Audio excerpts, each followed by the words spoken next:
When you first meet a narcissist, there are two things that they're trying to figure out. One, do you have anything that they want or need?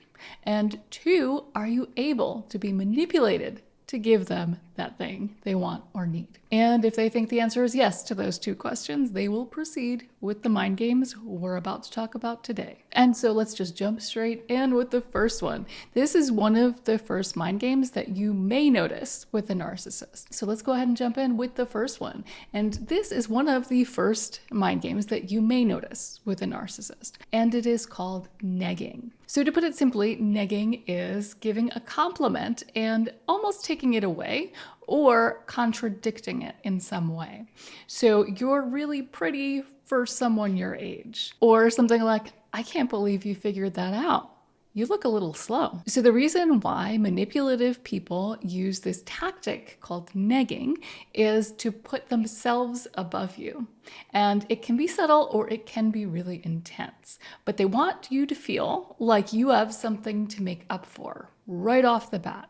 And if you fall for this, you can bet that there will be more manipulation coming your way. And the problem is that if you have low self-esteem and if they really do touch on an insecurity of yours that you think is fact, then you might fall for it. You might look at it in the way that, well, this is fact. This is me, who I am, and they're seeing me for who I am. And yet they're interested anyway. So when I've talked about this before, I have a video on negging that I'll link to in the description. A lot of people stepped up and said that family members do this too. So when it happens in the context of people you know, I typically call that a backhanded compliment, but it can definitely have a similar effect. So now, as we do here sometimes, I'm going to share a comment that really illustrates what negging is and how it plays out. But first, let me introduce myself. My name is Christina, and this channel is dedicated to helping you recognize and overcome the effects of emotional abuse. And if you think you've been in a relationship with a narcissist, I have a free checklist that can help you figure that out. It goes through all the stages of abuse, and you'll find that in the description box below. So now let's get to the comment. I was dressed up for a date, wearing a nice new blouse, slacks, and flats with my hair in a ponytail. I knew I looked good, but when I saw him, he said, "Look what the cat dragged in." When I confronted him about it, he tried to say it was a compliment. That's an insult. So this one's interesting because there was absolutely no compliment in there, but I would still categorize this as negging because essentially this person saw that the other person was looking good, right? They put effort into their appearance, and the person who made the comment wanted to knock them down a few pegs. So the next tactic that we're going to talk about is intermittent reinforcement. And this you may know as just being hot and cold. Someone who loves you one minute and you feel like they might hate you the next minute. You're never really sure what you're going to get. So you can describe intermittent reinforcement as acting positive and loving, and then sometimes quite the opposite of that. But you'll get it very intermittently. You never know when you're going to get one or the other. And this is very well established, keeps you feeling addicted to that positive reinforcement. So you feel like you have to keep trying, you have to keep investing in this person, in this relationship, so that you can get back to that positive reinforcement. And sometimes this comes in the form of, I love you, I don't love you. And with a narcissistic relationship, this comes in the form of love bombing and devaluation. And if you feel like you need to know more about the cycles of abuse, I have a couple of videos that I'll link to in the description. And I also suggest checking out that download because there's a lot more information there. So now let's go to the comments. So someone says, intermittent reinforcement is the exact concept behind slot machines in particular. And yes, that is very true. Slot machines are designed with intermittent reinforcement in mind because you never know when you're going to get that reward. And sometimes you get it and it's small and you think the big payoff is coming. It's just around the corner. So you keep going. And yes, the sunk cost fallacy comes into play here too, because the more you invest, the more you are invested. So now here's a comment from someone who's been through it. A narcissist will give you a little bit of attention and then pull away, making you confused, left alone, desperate for attention. It becomes a battle for the narcissist's partner to prove their worth to a narcissist. And in my opinion, this is the most damaging part of it, because if you've been through it, you might be able to relate that you feel like your self-worth is tied to this person's approval. Like you feel like when they are rejecting you, things are not right, and you feel almost like you're not whole. And this really highlights the danger of these relationships and of external validation as a whole.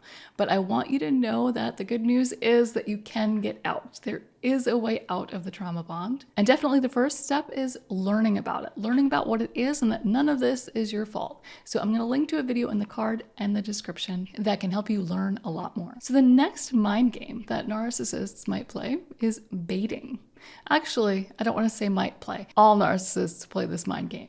And whether they're baiting you into a response or they're baiting you into an argument, narcissists are very good at knowing exactly what it might take to get some kind of response or reaction from you. So let's just say, for example, a narcissist has discarded you and they decide that they're not quite done with you. They want to play that game of cat and mouse a little bit longer. So they might just put out some feelers. They might send you a text. They might send you a gift. And really what they're looking for here is a response.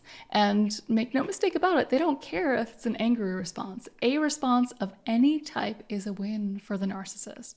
So if you're in this place, keep that in mind. If you're going no contact, that means absolutely no contact. And narcissists are also masters at baiting you into a reaction or an argument. And we're going to look at a comment now that really illustrates this. My husband with narcissistic traits had not had any great narcissistic supply from me in months. So he baited me with an old bad habit of his that he'd actually broken because he knew in a second that it would cause me the same anxiety and I would flare up, explode, and he just literally sat there and watched. I apologized later, told him I meant every single word I said and still do, but I should not have lost my cool and yelled at you. That's what his supply is. It's when he can get people to lose their cool, etc. And this is what we call reactive abuse. This is when the narcissist baits you into a reaction that you're not going to be proud of. And sometimes they do this in front of other people to make you look like you're the problem. And this is why it's really important to maintain control of your emotions and to understand what the narcissist might use to trigger you, because often it's the same thing on repeat. And just like this commenter said, they will bring up old stuff that's been resolved or that hasn't been an issue in ages, especially when they're desperate. I've experienced this one too. They might bring up something that you used to argue about all the time and it's just no longer an issue, but that's when you know they're desperate. So the next mind game that narcissists like to play is called intellectual bullying.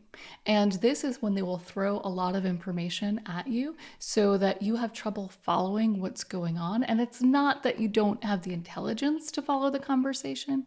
It's that not all of the information is relevant or necessary to the conversation. This goes hand in hand with what we call word salad. And that's essentially when the narcissist intentionally confuses you in the conversation. They say things that are absolutely unrelated. And if that sounds familiar to you, I highly suggest you watch the video on word salad that I will link to the card and the description. So this is a tactic that you might notice with a car salesperson, right? They throw so much information at you that you have trouble sorting through it and you feel like you have to make a decision quickly. You feel pressured. And oftentimes pride steps in and you feel like it's a sign of weakness to ask them to slow down or to ask them to really spell things out clearly. And this is when we end up making poor decisions. So one of you had something really interesting to say about this. This commenter says, many doctors use a lot of intellectual bullying. Narcissists. Now, of course, not all doctors are narcissists. We are not saying that here, but narcissists show up in every profession. And unfortunately, the medical community is not immune. So there are doctors out there who do gaslight and they use tactics like intellectual bullying to get you to back down and stop asking questions. But unfortunately, especially with something like your health, it's really important to understand what's going on and to be able to feel like you can ask questions. So the next mind game I want to talk about here today is breadcrumbing. And narcissists use this sometimes in the beginning of a relationship and sometimes later on. Let's say after they've discarded, they've decided they don't want anything to do with you anymore, but yet you hear from them every once in a while. And so what's going on, whether this is at the beginning or later on in the relationship, is that person, the narcissist, wants to make sure that you're up on that shelf, that they can pluck you off anytime they want. They want to make sure that they still have some reach. They still have some kind of control over you. And yes, just like with many of these mind games, it does not only happen in romantic relationships. So let's look at a commenter who illustrates this well. My sister breadcrumbed me in an email saying, "I've made a lot of changes, but you wouldn't see those because you never call me." I laughed hard because at this point, I knew she was a narcissist and would never change. And I loved the way she requested for me to call her. I didn't fall for either of these things. What you may not see as breadcrumbing, like this, may actually be breadcrumbing. Now, I think what the commenter is touching on is that from an outside perspective, we don't know if the sister's being earnest and actually did change. But I will say, based on the comment, it seems unlikely to me, because this is not an example where someone is earnestly reaching out and trying to mend fences. This person's sister is clearly laying on a guilt trip. All right, so triangulation is another mind game that narcissists love to play. And they can do this in two ways. Oftentimes, they use the smear campaign. So they might talk behind your back even when they're smiling in your face. Or if you're at war with this person, they will definitely talk behind your back and in front of your face. But really what they'll do is they'll try to turn people against you. And not just any people. They try to turn the people who are most important to you against you. Now, another way that a narcissist can use triangulation is to put someone above you. And this can happen in a family dynamic where a parent has a golden child. That one child can do no wrong, and oftentimes there's a scapegoat who does everything wrong. So that parent is triangulating the golden child, and they might even say something like, "Why can't you be more like your brother or your sister?" That parent is comparing the two siblings, and one is always in an unfavorable light. And this can happen in romantic relationships too, where there might be an ex that somebody's triangulating you with, or it might be a friend. It might be somebody else that you know your partner finds attractive, and they always say nice things about that person, and they never say nice things about you. It makes you feel like there's a hierarchy, and you're kind of at the bottom of the mix there. All right, so let's look at a comment. "My niece triangulated my daughter, making up lies that I was talking about my daughter behind her back. My daughter still hasn't spoken to me in almost a year as a result." I caught my niece in the very act of triangulating. My niece is a covert or malignant narcissist. So another mind game that narcissists love to play is exaggeration. And they do this in so many different ways. Sometimes they just exaggerate their accomplishments or their involvement in something. So something could have gone well and they played a really small part in it, and they over-exaggerate the role that they actually played. Narcissists also exaggerate their illnesses. So if you're sick, they're sicker. If you're having a bad time, they're having a worse time. Or they remember a time when they had a worse time. So you shouldn't complain because it could be so much worse. So the next mind game that a narcissist will use is called mirroring. And with this, I will say that mirroring is not always a bad thing, and it's something that comes naturally. So when you're really vibing with someone, you are more likely to mirror their body movements or their tone of voice. You're likely to mirror their energy. And we do this without thinking, because when you want to connect with someone, you want to be on their level. But narcissists and manipulative people are very aware that mirroring works, and it helps to get you to let your guard down and to make you feel more comfortable around this person. Because after all, they're so much like you, right? But although it can be natural, mirroring can also be manipulative. So people can mimic your actions, your tone of voice, maybe your inflection. They could also mirror your interests when they have absolutely no interest in those things. And when this is intense, usually it's very obvious. So let's look at a comment that illustrates this. I spotted early mirroring with a guy I met lately. We're not dating though. We're just part of the same group of people. I'm not interested in him, so I can see clearly his behavior, and he's not a very subtle narcissist. Every time I talk about something I like, he's suddenly interested. Every time I talk about something he's never seen or done, it's pretty obvious he's pretending that he knows it, or he's checking his phone as we speak in a very awkward way for every word or topic he doesn't know about. So one thing I want to point out about this comment, and this commenter seems to be very aware of it, is that when you don't care about the person, if you don't care about a relationship with this person, it becomes much more obvious what they're doing. The manipulation tactics are extremely obvious. But when you do care, if it's somebody who you are interested in for whatever reason, it's more difficult to see things for what they are. So keep that in mind as you meet new people. And if you have an off feeling, definitely force yourself to take a more objective view. So we've touched on this next one a little bit, but another mind game that narcissists play is called hoovering.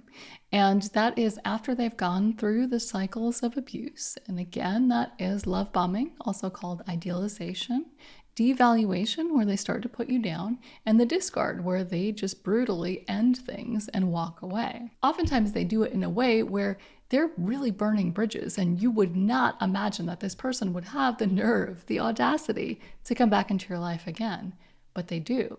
And when they do, especially the first time, you might be surprised that you actually want them back in your life. And this happens as a result of the trauma bond and the intermittent reinforcement that we talked about early on. And so we often take this as a sign of weakness, and we kick ourselves for it, and we end up taking too much responsibility for what's going on here. And that's why learning about the trauma bond is really so important. So now let's look at a comment from someone who is resisting hoovering. So the commenter says, "I'm currently being hoovered right now. He's sending me packages via UPS with very expensive gifts that I'm rejecting, one after the next. There are clearly written messages on top of the boxes. Absolute violation in every way possible, sent through a third-party person so that, of course, he doesn't have to take accountability for essentially showing up at my front door without showing up at my front door. This is horrible, but I'm remaining as strong as I can be. Rejecting it, saying no contact." And this is where you'll see that narcissists really do play on your vulnerabilities, because when somebody sends you a gift, what's the natural reaction? You say thank you. Even if you don't want it, you might feel inclined to say thank you, but no thank you. You feel inclined to respond. And so I can understand how that would feel a little bit like an attack. Like this person is somehow still reaching you in your personal space, even though you've gone no contact. But remember earlier when I said any response is a win for the narcissist. So this person is doing absolutely the right thing in not responding at all. So the next mind game that a narcissist will use is projection. And sometimes they do this intentionally and sometimes unintentionally. Narcissists are masters at projection. Really, it's one of their defense mechanisms, but it's also a manipulation tool. So let's say a narcissist is cheating. They might accuse you of cheating. So you have to spend your time and energy defending yourself, and you're not as worried about what they have going on. It's really a tricky sleight of hand that they like to play. And if they're the first one who accuses you, when you start getting the feeling that they're actually doing the thing, in this example, cheating, and you accuse them of it, they can turn around and say, "Oh, you're projecting. I already know you're doing this thing." All right, so now let's go to the comments. "One of my exes was a narcissist. Another thing he often did was projection, accusing and criticizing others of things he was actually the one at fault for, which, if caught unaware, creates confusion and self-doubt. Also, feeling insecure or tired, would verbally and emotionally bully a convenient scapegoat, making the scapegoat look bad in the eyes of others while playing the victim." So you may have noticed that throughout this, there is a common theme that the narcissist cannot be the problem, right? They are above you and you're down here. And if you could relate to that, I'm going to highly suggest you watch the next video that's about to come up on this screen, because in that video, I talk about all the ways in which the narcissist makes you look like the problem. And the real problem behind it is that you start to feel like you're the problem. Maybe you realize they're a narcissist, but you think maybe you are too. So if you can relate, definitely watch that video. And if you like this video, hit the like button and subscribe, because you'll find a whole lot more content like this coming your way. I'll see you next time.